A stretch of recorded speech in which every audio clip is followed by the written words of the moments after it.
To solve question number 24, we have to remember what the definition of a function is. Now, question asks for which of the following graphs does not represent y as a function of x? And that's just a fancy way of saying, okay, which one of these graphs is not a function? Okay, so that brings us, okay, well, what the heck is the definition of a function? A function states that for every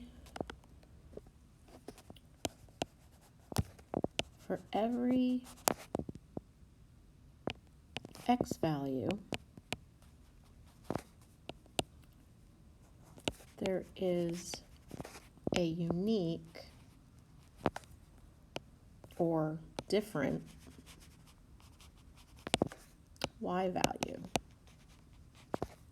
Okay, so what does that look like? Well, remember we write our coordinates x comma y. So let's say I have the following coordinates.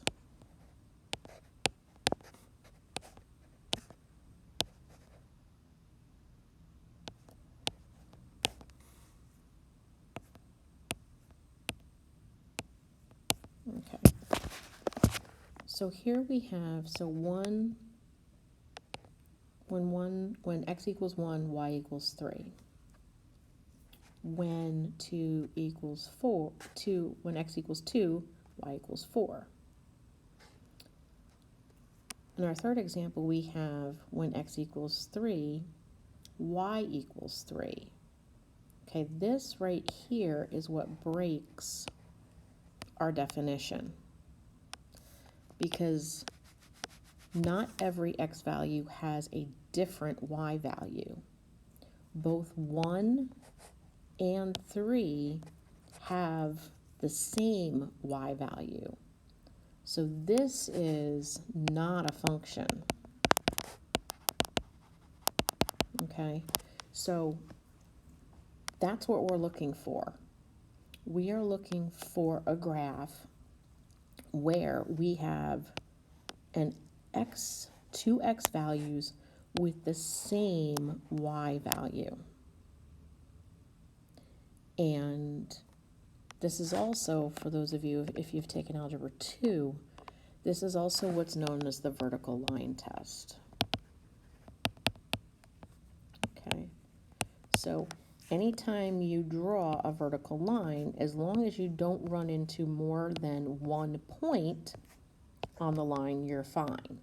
This meets that test. You notice here, this does not meet that test because it intersects at a point here and a point here. So the function, the graph that does not represent a function would be letter D.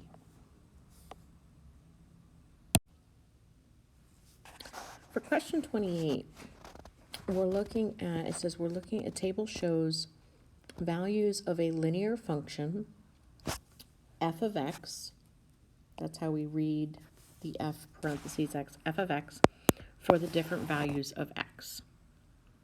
Okay, now remember that f of x is just a fancier way of saying y.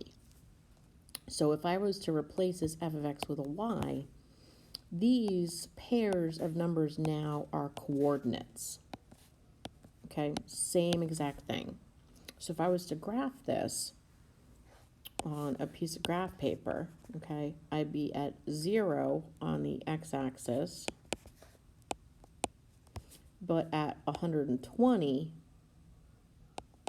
on the y-axis.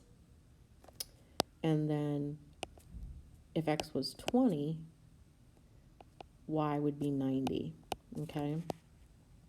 And then at 40, we have 60, and then at 60, we have 30. So we see we have this downtrending function, okay? So don't let the f of x, g of x concern you in any way, shape, or form. It just is to signify different functions, okay? The next part says g of x is represented by 10x plus 40. And again, I could just change that g of x to a y. It means the same thing, just like we did on the our question number 9 open response, where we had the line and the parabola. Okay, and it says compare the rates of change and the y-intercepts. Okay, so of f of x and g of x in this table. All right, so we're comparing two things, rate of change and y-intercept. Now, rate of change, anytime you see the word rate of change, you see this phrase, I want you to think of slope, okay? Rates of change is just a fancy way of saying slope, okay? And if you remember, in our linear equation, y equals mx plus b, m represents our slope.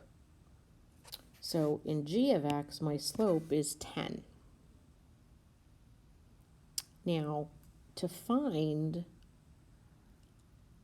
the slope of f of x, now I just sketched the line using from the table the points. So if you notice, just from my sketch, that my slope is negative. Okay, my slope is negative, just from my sketch, okay, because I'm going downhill. All right, so when we compare a negative number, any negative number, that's going to be less than this positive number of 10. So in terms of filling out our chart, it says which function has the greatest rate of change, or which one has the highest or biggest slope.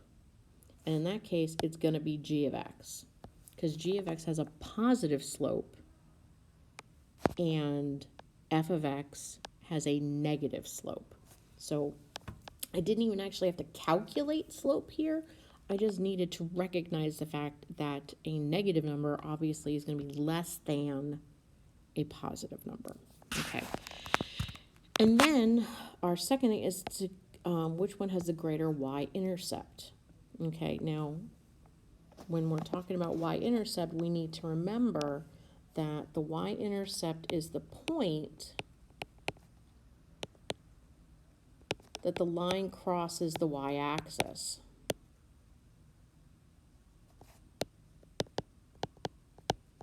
Okay, and again, on my sketch,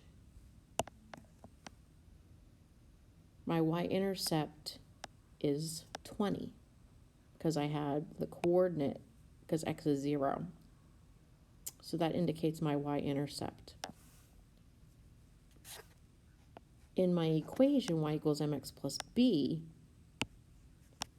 g of x has a y-intercept of 40. So therefore, f of x has the greater y-intercept.